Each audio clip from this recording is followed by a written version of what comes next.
Hi there, this is Anna from Anna Aspnes Designs, and I'm back with a brand new layout deconstruction. And this digital artistry or scrapbooking page is by Miki Krueger, and she's part of the creative team at Anna Aspnes Designs. And she's using the ArtPlay Palette Bravura collection. And by now you will know that these collections include an ArtPlay palette, which is delivered in two different parts. A artsy layered template, which has basically different layers to which you can clip a background paper and some photos to create a quick and easy page. And then we have word art, a variety of different words that you can mix and match to create your own custom titles. This week we had some multimedia flowers, which are super fun. These are delivered in PSD format, so you can access the various layers. And then I've also included all of the PNG layers individually so that you can use them outside of Adobe Photoshop or Elements. And then finally, I decided to create some new textures to go with this particular collection. This week we have another product to look at, which is the Artsy Transfers. You can see these are the zips that you will download when you access them from the Anna Aspnes Design store at OScraps. And if I go into one of these Artsy Transfers, you can see that I provide a preview in JPEG format, and then also the file in PSD format. And I'm often asked why I don't deliver these in PNG format.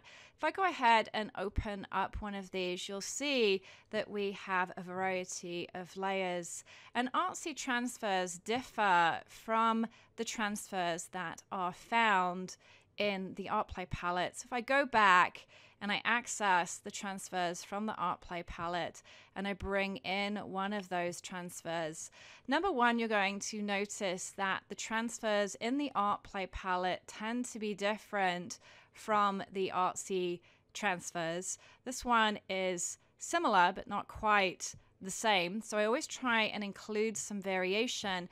But you'll notice that with this edge overlay, it's only delivered in single layer PNG format. That means that you're simply going to drag the one layer onto your canvas like this and then position it. And you can apply blending mode, you can rotate it, you can change the color, but you have to change the color as a whole. Whereas the Artsy Transfer, you have access to all of these individual layers. So this means that you can turn off the visibility of any of these layers and create your own transfer. All of these layers also retain any of the blending modes that I have applied. So for example, I applied a screen blending mode to this art stroke. If I made this a PNG transfer, then we would lose that blending mode. So you can see that you can recolor any of these layers independently. So I might want to recolor this art stroke to brown, for example, or white, and it would be much more difficult to do that in the PNG version. So Artsy Transfers have a lot more flexibility and customization. Now, Miki has actually created this page remarkably simply by using two of those Artsy transfers from the Bravura collection. And then she has blended a photo into the background. And I really like what she's done here, because usually we will see a lighter background and then the contrast or the darker values tend to lie in the focal image. Whereas this time around, we've got the contrast being created by having a darker background and then much lighter subject matter. So just something to consider and perhaps play around with. You get tension, which is excitement in a design, when you play that light against the dark. And to switch those around and play around with darker backgrounds and add lighter focal points on top of that can really give your artistry a different look. And she's done that with her focal photo, with her embellishments, and also with her title work, which is the third thing that I want to talk about in this layout. she hasn't just taken the title and kind of placed it on her page, although there's nothing wrong with that. But I really like how she has aligned the words and changed the rotation of the words to go along with some of the lines in her layout. So we'll talk about that when we get to that point in this deconstruction.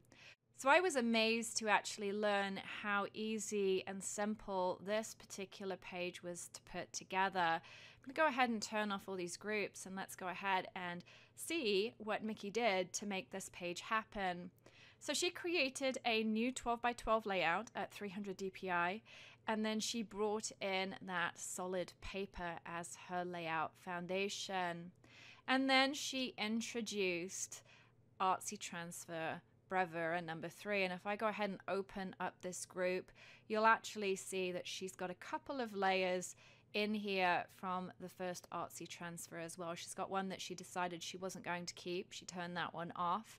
So here is the possibility when you're using transfers that you can drag those layers or move those layers onto that solid paper background, and you can then arrange them and then turn off any of the layers that are included that you might not want to have on your page. So lots of different options here for adjusting the look of that Artsy Transfer, which you would not be able to do with a regular PNG format transfer.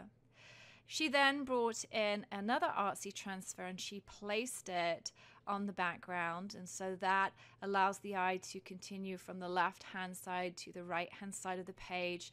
And I really like this vertical line that sort of comes through and again creates tension. You can see that contrast between the dark and the light, as opposed to some of these other areas which are a bit more fluid in their transitions.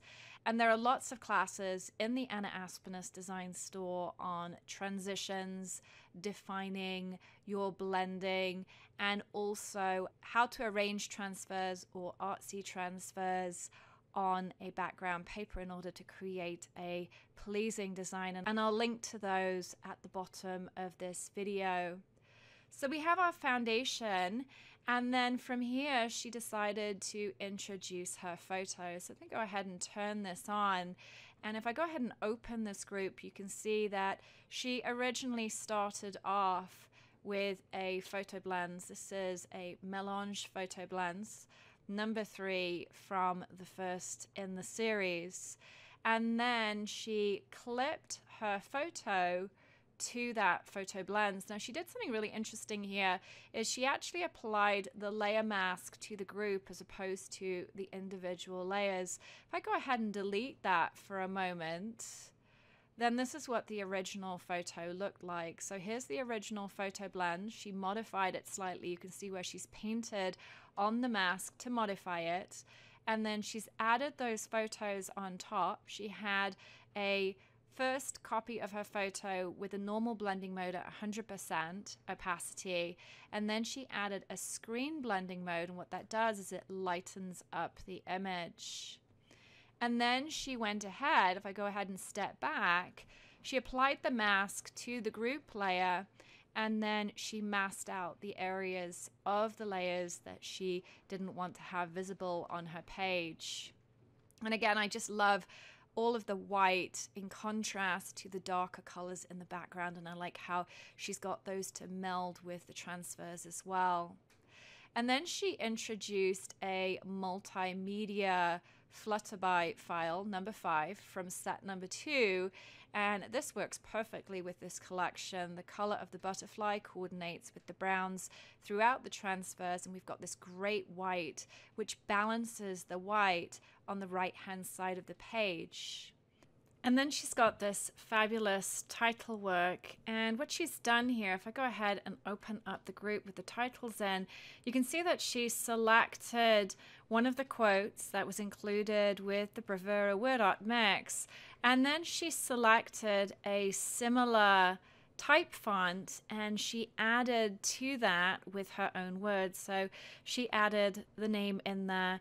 She added Wild Thing, and she also added You Make My Heart Sing. So she kind of got this lyric going on and enhanced what was already part of the word art mix with her own words. And I really like how she took that line of text and she rotated it by almost 90 degrees, and then she aligned those words with the lines in her underlying artistry. And I really like how the words connect the left-hand side of the page with the right-hand side and almost creates a secondary or even tertiary focal point. This is clearly our main focal point, and this also calls out attention here, but I like how the words here bridge the gap, and the eye is sort of drawn from the photo across to the butterfly, and then it comes around and then comes up in order to be able to see the rest of the words. So I think that that's really cleverly done. And again, I like how she's got that white contrast of those words against the dark background. And if you're interested in learning about title work, Miki was actually part of my title works workshop. She's been doing some fabulous title work as she's been trying out some of the techniques that I shared in that workshop. And I'll also leave a link below this video so that you can learn more about that too. So finally, to complete the page, she added her embellishments, and you can see how she has enhanced that word art even further with the use of some embellishments. So we've got the stitching that's in white, and that really connects the Wild Thing words and the You Make My Heart Sing with the other words before. So if I turn that off, you can see that there is quite a lot of space between the wording, but when she adds that embellishment in, then it creates some connection. We've got the end of the urban stitches rolling into the Y of the royalty, and then of course it's coming in from the Queen. So again, the closer together you put your elements, then the more connection that they have in your design. And then finally, she completed her page with 3 single buttons, and that creates a nice visual triangle. Notice when I connect these with lines, then we're sort of circling this main quote, "She is queen, her soul is royalty." So overall, I'm just really in awe with this layout. It looked a lot more complex than it actually is, and now that I've been able to do this deconstruct, hopefully you'll be able to recreate that with one of your photos at home. If you have any questions about any of these layout deconstructs, don't hesitate to contact me. I can be reached at classes@AnnaAspnesDesigns.com or Anna@AnnaAspnesDesigns.com. And I appreciate you being here.